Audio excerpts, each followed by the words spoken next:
Kalau misalnya dalam agama Islam, kita sebagai orang tua, goals-nya itu kita mau didik anak bagaimana Pak Ustaz? Kan sekarang macam-macam nih ya. Ada yang sekolahnya swasta. Pak, anak Bang Sule, anaknya apa?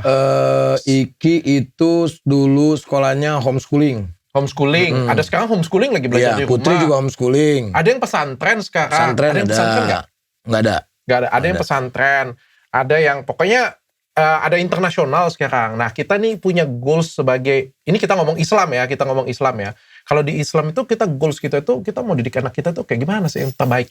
Jadi gini, kita bicara masalah hukum pendidikan dulu ya. Hukum belajar.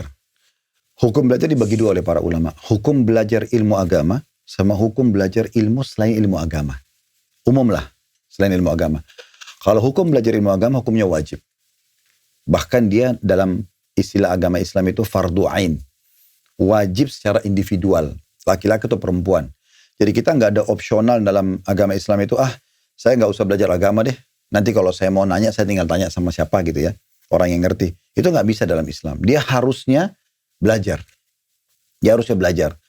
Nah, makanya kata Nabi SAW, talabul ilmi fardhidatun ala kulli muslim. Menuntut ilmu agama itu wajib secara individual kepada semua muslim, laki-laki dan perempuan. Kalau pendidikan umum, maaf dok ya, misalnya masuk ke kedokteran, atau jurusan yang lain lah, itu hukumnya sunnah muakkadah, atau dibolehkan dalam Islam. Tapi bukan kewajiban. Tidak semua orang muslim harus jadi dokter, jadi insinyur, jadi IT, itu kan, atau sastrawan. Tapi semua harus paham agamanya. Begitu. Nah, dari sini, dari poin ini kita kembangkan tuh. Berarti, kalau mau lebih baik, kita masukkan anak kita di pendidikan agama. Formal agama, sekolah formal agama.